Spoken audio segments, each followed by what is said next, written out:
ಚನ್ನಪಟ್ಟಣದಲ್ಲಿ ಸಿಪಿ ಯೋಗೇಶ್ವರ್ಗೆ ಕರಿಯಾಘಾತ ಎದುರಾಗಿದೆ. ಈ ಜಮೀರ್ ಹೇಳಿಕೆ ಈಗ ಸಿಪಾಯಿಗೆ ಕಂಟಕವಾಯ್ತಾ? ಈ ಪ್ರಶ್ನೆ ಮೂಡ್ತಾ ಇರೋದು ಯಾಕಂತ ಹೇಳಿದ್ರೆ, ಫಲಿತಾಂಶಕ್ಕೂ ಮುನ್ನ ಯೋಗೇಶ್ವರ್ಗೆ ಈಗ ಸೋಲಿನ ಭೀತಿ ಶುರುವಾಗಿದೆ. ಕುಮಾರಸ್ವಾಮಿಗೆ ಕರಿಯ ಅಂತ ಹೇಳಿದ್ದಾರೆ ಜಮೀರ್ ಅಹಮದ್ ಖಾನ್. ಪ್ರಚಾರದ ವೇಳೆ ಎಡವಟ್ಟನ್ನ ಮಾಡಿಕೊಂಡಿದ್ದಾರೆ ಜಮೀರ್ ಅಹಮದ್ ಖಾನ್. ಈ ಹಿನ್ನೆಲೆಯಲ್ಲಿ ಈಗ ಎಲ್ಲೋ ಒಂದ್ ಕಡೆಯಲ್ಲಿ ಎದೆಯಲ್ಲಿ ಢವಢವ ಶುರುವಾಗ್ತಾ ಇದೆ ಸಿಪಿ ಯೋಗೇಶ್ವರ್ ಅವರಿಗೆ. ರಿಸಲ್ಟ್ ಮುಂಚೆನೆ ಹಾಗಾದ್ರೆ ಇಂಥ ಒಂದು ಮಾತನ್ನ ಯಾಕೆ ವ್ಯಕ್ತಪಡಿಸಿದ್ದಾರೆ ಅಂತ ಪ್ರಶ್ನೆ.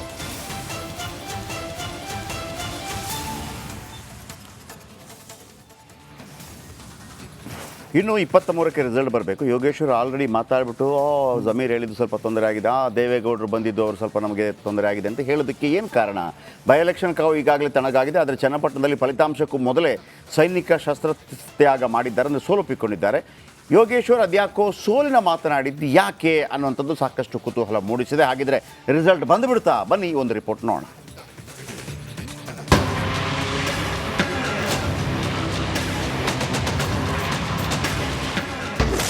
ರಿಸಲ್ಟ್ಗೂ ಮೊದಲೇ ಸೈನಿಕನಿಗೆ ಸೋಲಿನ ಭೀತಿ. ಸಿಪಿ ಯೋಗೇಶ್ವರ್ಗೆ ಮುಳ್ಳಾಯ್ತಾ ಜಮೀರ್ ಮಾತು. ಬಿಜೆಪಿ ಸೆ ಖತರ್ನಾಕ್ ಕಾಲಿಯಾ ಕುಮಾರಸ್ವಾಮಿ ಕರ್ಕೋ. ಕೇಳಿದ್ರಲ್ಲ, ಈ ಒಂದು ಹೇಳಿಕೆ ಈಗ ಕಾಂಗ್ರೆಸ್ಗೆ ಮುಳುವಾಗುವ ಲಕ್ಷಣಗಳು ಕಾಣುತ್ತಿವೆ.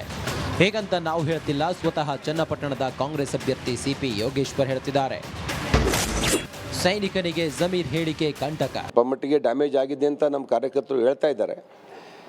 ಯಾರು JDSನ ಭಾಳಷ್ಟು ಜನ ಯುವಕರು ನನ್ನ ಮೇಲೆ ಪ್ರಭಾವಿತರಾಗಿ ನನಗೆ ಓಟ್ ಹಾಕಬೇಕು ಅಂತ ಇದ್ದರು, ಅವರು ಸ್ವಲ್ಪ ಘಾಸಿಗೆ ಒಳಗಾಗಿದ್ದಾರೆ, ಒಂದಷ್ಟು ಪರ್ಸೆಂಟೇಜ್ ಅಂತ ಹೇಳ್ತಾ ಇದ್ದಾರೆ.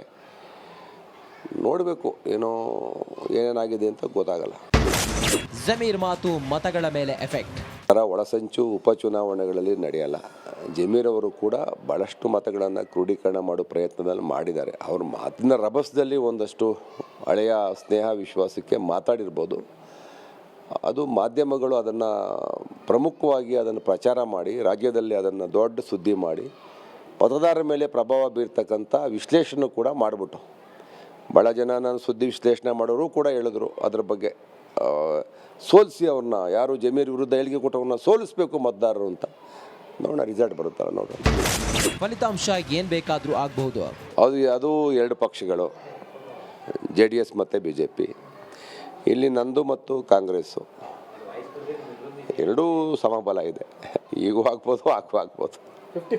ಯೋಗೇಶ್ವರ್ ಹೇಳಿಕೆಗೆ ತಿರುಗೇಟು ನೀಡಿರುವ ಅಶೋಕ್, ನಿಖಿಲ್ ಕುಮಾರಸ್ವಾಮಿ ಈಗಾಗಲೇ ಗೆದ್ದಿದ್ದಾರೆ, ಇದಕ್ಕೆ ಸಹಕರಿಸಿದ ಕಾಂಗ್ರೆಸ್ ನಾಯಕರಿಗೆ ಅಭಿನಂದನೆ ಸಲ್ಲಿಸುತ್ತೇವೆ ಅಂತ ವ್ಯಂಗ್ಯವಾಡಿದ್ದಾರೆ.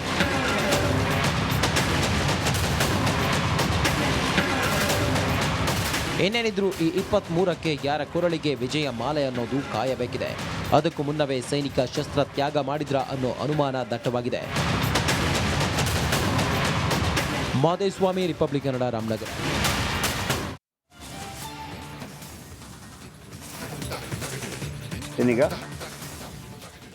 ಈಗ ಉಪಚುನಾವಣೆಯಲ್ಲಿ ನುಂಗಲಾರದ ತುತ್ತಾಗಿದ್ದಾರಂತೆ ಜಮೀರ್ ಅಹಮದ್ ಖಾನ್. ಜಮೀರ್ ವಿರುದ್ಧ ಕ್ರಮ ಕೈಗೊಳ್ಳುತ್ತಾ ಹೈಕಮಾಂಡ್ ಅನ್ನುವಂಥ ಪ್ರಶ್ನೆ. ಈ ಹಿಂದೆ ವಿವಾದಗಳಿಂದ ದೂರ ಇರುವಂತೆ ಎಚ್ಚರಿಕೆ ಆದರೂ ಜಮೀರ್ ಅವರಿಂದ ಒಂದಲ್ಲ ಒಂದು ವಿವಾದ ಸರ್ಕಾರದ ವರ್ಚಸ್ಸು ಹಾಳು ಮಾಡಿದ್ರು ಅಂತ ಚರ್ಚೆ ಆಗ್ತಾ ಇದೆ.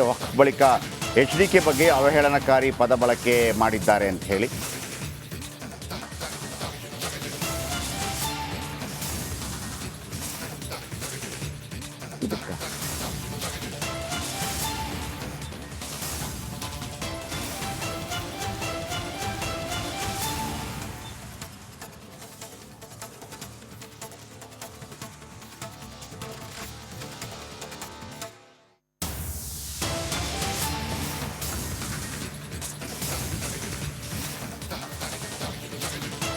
ಮಾದೇಸ್ವಾಮಿ ಒಂದು ಕಡೆ ಯಾಕೆ ಮೊದಲೇ ಸೋಲೊಪ್ಪಿಕೊಂಡ್ರು ಅಂತೇಳಿ ಜಮೀರ್ ಅಹಮದ್ ಖಾನ್ ವಿರುದ್ಧ ಕ್ರಮ ಕೈಗೊಳ್ಳತ್ತ ಅಂತೇಳಿ ಅಷ್ಟು ದಮ್ ಕಾಂಗ್ರೆಸ್ಗಿದೆ ಅಂತ ನಾನು ಅಂದ್ಕೊಳ್ಳೋದಿಲ್ಲ. ಜಮೀರ್ ಅಹಮದ್ ಖಾನ್ ವಿರುದ್ಧ ಕ್ರಮ ಕೈಗೊಳ್ಳುವಷ್ಟು ದಮ್ ಕಾಂಗ್ರೆಸ್ಗೆ ಖಂಡಿತವಾಗಲೂ ಇಲ್ಲ. ಮಾದೇಸ್ವಾಮಿ ಏನು ಅಪ್ಡೇಟ್ ಇದರ ಬಗ್ಗೆ?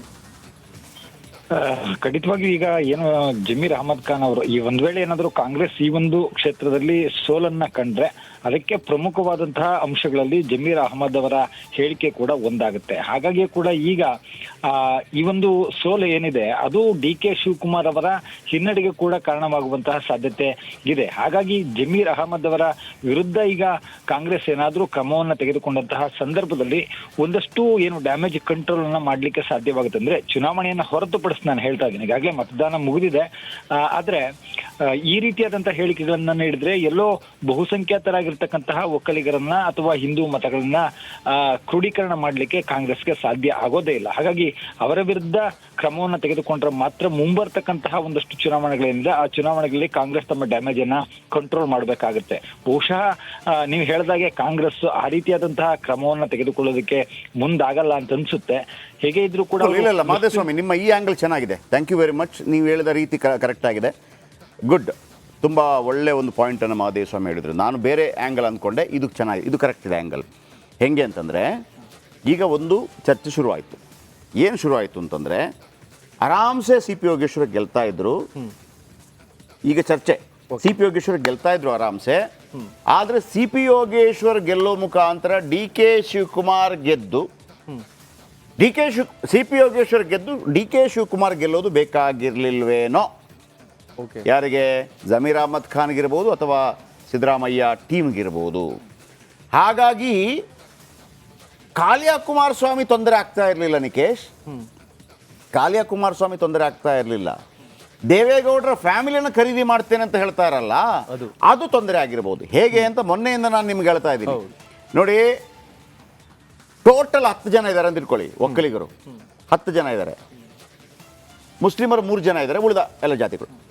ಇಲ್ಲಿ 10ರಲ್ಲಿ 6 ಜನ ಆಲ್ರೆಡಿ ದೇವೇಗೌಡರಿಗೆ ಓಟ್ ಹಾಕೋರಿದ್ದಾರೆ. ಈ ಹೇಳಿಕೆಯನ್ನು ಕೊಡ್ತಾರಲ್ಲ, ದೇವೇಗೌಡರ ಫ್ಯಾಮಿಲಿಯನ್ನು ಖರೀದಿ ಮಾಡ್ತೇನೆ ಅಂತ, ಆಗ ಮುಸ್ಲಿಮರು ಒಂದು ಕಡೆ ಕನ್ಸಾಲ್ಟೇಟ್ ಆಗ್ಬೋದು, ಒಕ್ಕಲಿಗರು ಕನ್ಸಾಲ್ಟೇಟ್ ಆಗಿಬಿಟ್ರೆ ಅಂದರೆ 1,05,000 ಜನ ಇದ್ದಾರೆ, 5,000 ಅದರಲ್ಲಿ 60,000 ಬರುವಂಥದ್ದು ಗ್ಯಾರಂಟಿ ಇತ್ತು. ಈ ಹೇಳಿಕೆಯಿಂದ 15,000 ಜಾಸ್ತಿ ಬಂದರೆ ಮುಸ್ಲಿಮರ ಓಟ್ ಏನು ನಿರೀಕ್ಷೆ ಮಾಡ್ತಾ ಇದ್ರು ಅದು ಬಂದರೆ, ಅದರ ಜೊತೆಗೆ ದೇವೇಗೌಡರು 6 ದಿನಗಳ ಕಾಲ ಇದ್ರು, 21 ಮೀಟಿಂಗ್ ಮಾಡಿದ್ದಾರೆ 6 ದಿನಗಳ ಕಾಲ. ಯಾವತ್ತಷ್ಟು ಮಾಡಿಲ್ಲ, ದಿವಸಕ್ಕೆ 3 ಮೀಟಿಂಗ್ ಅಥವಾ 4 ಮೀಟಿಂಗ್. ಮುಸ್ಲಿಮರ ಧರ್ಮಗುರುಗಳನ್ನು ಕರೆಸಿ ಮಾತಾಡಿದ್ದಾರೆ. ಮುಸ್ಲಿಮರ 5-6 ಸಾವಿರ ಓಟ್ ಬಂದರೂ ಸಾಕು, 15 ಪ್ಲಸ್ ಇಲ್ಲಿ. ಅಂದರೆ ಇಂಡೈರೆಕ್ಟ್ ಆಗಿ ಈ ಹೇಳಿಕೆಯನ್ನು ಕೊಡೋ ಮುಖಾಂತರ ಜಮೀರ್ ಅಹಮದ್ ಖಾನ್ ದೇವೇಗೌಡರಿಗೆ ಸಪೋರ್ಟ್ ಮಾಡಿದ್ರ. ಯಾಕಂದರೆ ನಿಖಿಲ್ ಗೆದ್ರೆ ಗೆಲ್ಲಲಿ, CP ಯೋಗೇಶ್ವರ್ ಗೆದ್ರೆ DK ಶಿವಕುಮಾರ್ ಬಲಿಷ್ಠರಾಗ್ತಾರೆ ಅನ್ನುವಂಥ ಒಂದು ಇದು ಕೇವಲ ಒಂದು ಚರ್ಚೆ. ಇದು ಆ ಥರ ಏನಾದರೂ ಅದು ಮಾಹಿತಿ ಬರುತ್ತೆ ಅವರಿಗೆ. ಆ ಥರ ಬಂದರೆ DK ಶಿವಕುಮಾರ್ ಸುಮ್ಮನೆ ಕೂತ್ಕೊಳ್ಳೋದಿಲ್ಲ, ಕೊಡ್ರಿ ನೋಟಿಸ್ ಅಂತಾರೆ, ಕೊಟ್ರೆ ನೋಟಿಸ್ ಅಂತಾರೆ. ಅದಕ್ಕೆ ನಾನು ಹೇಳಿದ್ದು, ಅದಕ್ಕೆ ಮಾಧೇಸ್ವಾಮಿ ಕರೆಕ್ಟಾಗಿ ಹೇಳಿದರು. ಇದನ್ನು ಹೊರತುಪಡಿಸಿ ಹೇಳ್ತಾ ಇದ್ದೀನಿ ನಾನು, ಸಿದ್ದರಾಮಯ್ಯ ವಿಚಾರ ಹೊರತುಪಡಿಸಿ.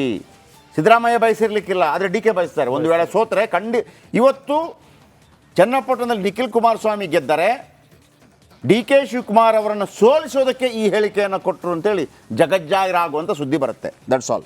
ನೆಕ್ಸ್ಟ್, ಇನ್ನು ಕೊರೋನಾ ಕಾಲದಲ್ಲಿ ನಡೆದಿದೆ ಎನ್ನಲಾದ ಅಕ್ರಮಗಳ ಬಗ್ಗೆ ಕಾಂಗ್ರೆಸ್ ತನಿಖೆ ಮಾಡಲು ಈಗ ಮುಂದಾಗಿದೆ.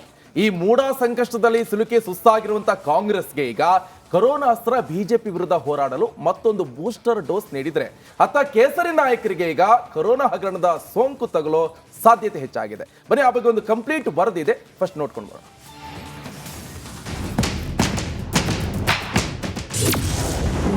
ಕಾಂಗ್ರೆಸ್ ಕೈಗೆ ಸಿಕ್ತು ಕೊರೋನಾಸ್ತ್ರ. ಕೋವಿಡ್ ಅಕ್ರಮದ ತನಿಖೆಗೆ ಸರ್ಕಾರ ಅಸ್ತು.